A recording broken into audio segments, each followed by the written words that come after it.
ധനമന്ത്രി എന്ന സ്ഥാനം മറന്നുകൊണ്ട് ഒരു BJP രാഷ്ട്രീയം മാത്രം കണക്കിലെടുത്തിട്ടുള്ള ഒരു പ്രതികരണമാണ്. കേരളത്തെ അപമാനിക്കാൻ വേണ്ടി ഇല്ലാത്ത കഥയാണ് ഇറക്കി വിടുന്നത്. അത് നോക്കിക്കൊണ്ടിരിക്കുന്ന കാർഡ് ഹോൾഡർക്ക് 50 രൂപ കൊടുക്കുന്നു.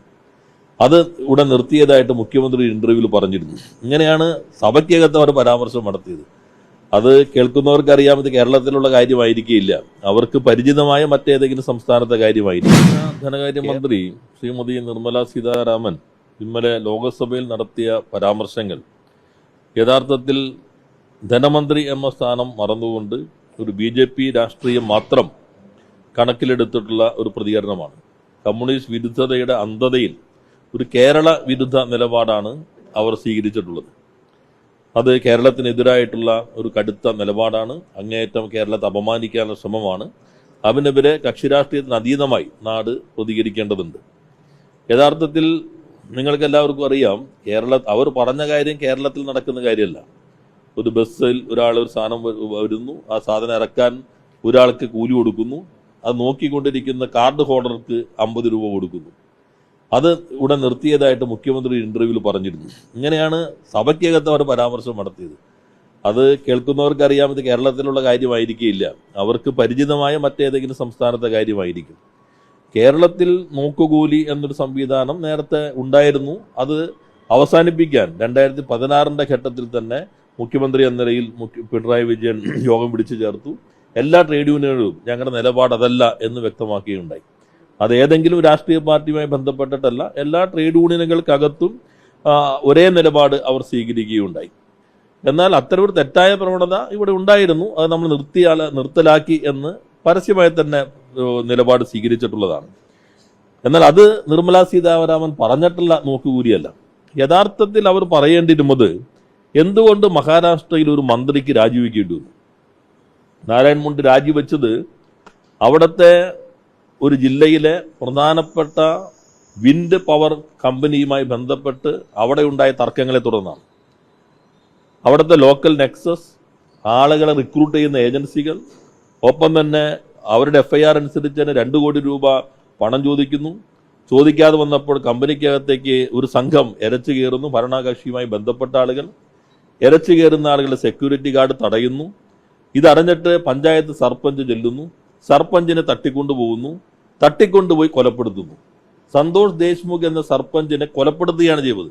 ഈ 2024 ഡിസംബറിലാണ്. ഇന്ത്യയിലെ ഒരു സംസ്ഥാനത്ത് വ്യവസായ കേന്ദ്രം എന്നറിയപ്പെടുന്ന, സാമ്പത്തിക തലസ്ഥാനം എന്നൊക്കെ അറിയപ്പെടുന്ന മഹാരാഷ്ട്രയിലെ ബീഡ് ജില്ലയ്ക്കകത്ത് അവാടി എന്ന് പറയുന്ന വളരെ പ്രധാനപ്പെട്ട ഒരു പവർ കമ്പനിക്കകത്ത് കയറി അവിടെ വെച്ച് അന്വേഷിക്കാൻ വന്ന പഞ്ചായത്ത് സർപഞ്ചിനെ കൊലപ്പെടുത്തി. അത് തെറ്റായി പോയി. ഇത്തരം പ്രവണതകൾ ഇന്ത്യയിൽ ഉണ്ടാകാൻ പാടില്ല എന്നാണ് യഥാർത്ഥത്തിൽ പറയേണ്ടത്. ഇനി പഴയ ചരിത്രമാണെങ്കിൽ അവരുടെ ആന്ധ്രയിൽ തന്നെ AP റയോൺസിന്റെ ജനറൽ മാനേജരെ വെടിവെച്ചു കൊന്നു തർക്കത്തെ തുടർന്ന്. അപ്പൊ അത്തരം കാര്യങ്ങളെല്ലാമാണ് പരിശോധിക്കേണ്ടത്. കേരളത്തെ അപമാനിക്കാൻ വേണ്ടി ഇല്ലാത്ത കഥയാണ് ഇറക്കി വിടുന്നത്.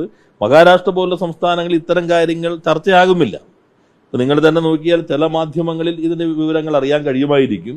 കേരളത്തിലെങ്ങാനും ആയിരുന്നുവെങ്കിലും സർപഞ്ചിനെ തടഞ്ഞു നിർത്തിയാൽ മതി, നമുക്ക് ലോകത്ത് ഇറങ്ങി നടക്കാൻ പറ്റാത്ത സാഹചര്യം ആകുമായിരുന്നു. അപ്പൊ അത്തരം ചില പ്രചാരവേലകൾ എവിടെ നിന്നെങ്കിലും കേട്ടിട്ടായിരിക്കണം അന്ധമായ രാഷ്ട്രീയ വിരോധത്താൽ കേരള വിരുദ്ധ നിലപാട് സ്വീകരിച്ചിട്ടുള്ളത്. അത് തിരുത്താൻ അവർ തയ്യാറാകണം. ഇന്ത്യയിലെ ഓരോ സംസ്ഥാനത്തിനും അവരുടേതായ അഭിമാനമുണ്ട്.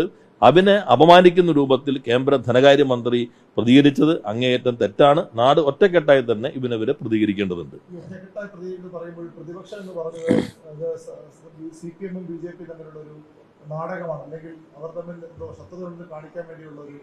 അല്ല, അതെല്ലാം നമ്മളെല്ലാവരും ഈ നാട്ടിലുള്ള ആളുകളെല്ലാം ഇത് കേട്ട് അന്ധമായി വിശ്വസിക്കുന്നവരാണോ?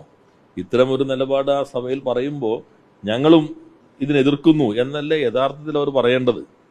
അല്ലാതെ ഏതൊന്നിലും ഇത്തരത്തിലുള്ള സങ്കുചിത രാഷ്ട്രീയം, ഞാൻ ആ പ്രസ്താവന കണ്ടില്ല, അങ്ങനെ കാണുന്നത് തെറ്റാണ്. ഇത് നാടിനെതിരെയുള്ള അറ്റാക്കാണ്. അപ്പോൾ നാട്ടിലുള്ള മുഴുവൻ ആളുകളും അവർക്കും പരിചിതമല്ലല്ലോ ഇത്തരം കാര്യങ്ങൾ. ഏതെങ്കിലും ഒരു യൂണിയനുമായി ബന്ധപ്പെട്ടിട്ടല്ല നേരത്തെ മെഷീനുകൾ ഇറക്കുമ്പോൾ അത് നോക്കി വെക്കുന്നു, കൂലി വാങ്ങിക്കുന്നു. ഇതായിരുന്നു ഒരു ഘട്ടത്തിൽ ഉണ്ടായിരുന്നത്. എല്ലാ യൂണിയനുകളും നേതൃത്വം ശക്തമായി തന്നെ അതിനെ അപലപിച്ചു. ഞങ്ങൾ ഇതിനെ പിന്തുണയ്ക്കുന്നില്ല എന്ന നിലപാട് സ്വീകരിച്ചു. അത് നമുക്ക് കേരളത്തിന് അനുകൂലമായൊരു സാഹചര്യം രൂപപ്പെടുത്തിയിട്ടുണ്ട്. എന്നാൽ ഈ തെറ്റായി ഇപ്പോൾ പ്രതിപാദിക്കുന്നത് നാടിനെതിരായിട്ടാണ്. ഇപ്പോൾ വന്നിട്ടുള്ള അന്തരീക്ഷം ദുർബലപ്പെടുത്താനാണ് എന്ന് നമ്മളെല്ലാവരും ഒറ്റക്കെട്ടായി പറയുകയാണ് വേണ്ടത്.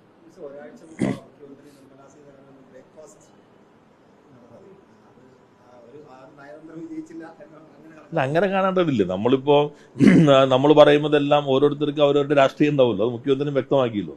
ഇന്നലെ നടത്തിയത് ശരിക്കും ഒരു രാഷ്ട്രീയ പ്രസംഗം മാത്രമാണ്. ആ പ്രസംഗത്തിന്റെ മാധ്യമങ്ങളിൽ വന്ന ഭാഗവും സഭാ ടി വി അവിടുത്തെ ടി വിയിൽ വന്ന ഭാഗവും നോക്കുമ്പോൾ ഒരു ധനമന്ത്രിയുടെ പ്രസംഗമല്ല ഇന്നലെ നടത്തിയത്. പൂർണ്ണമായിട്ട് രാഷ്ട്രീയ പ്രസംഗമാണ്. അത് മുഖ്യമന്ത്രി പറഞ്ഞ കാര്യം അപ്പോൾ വളരെ ശരിയാണല്ലോ. ഒരു കൂടിക്കാഴ്ച കൊണ്ട് രാഷ്ട്രീയം ആരുടെയും ഉരുകിപ്പോവില്ല എന്ന് അദ്ദേഹം പറയുകയുണ്ടായല്ലോ. അത് ശരിവെക്കുമ്പോഴായിരിക്കും.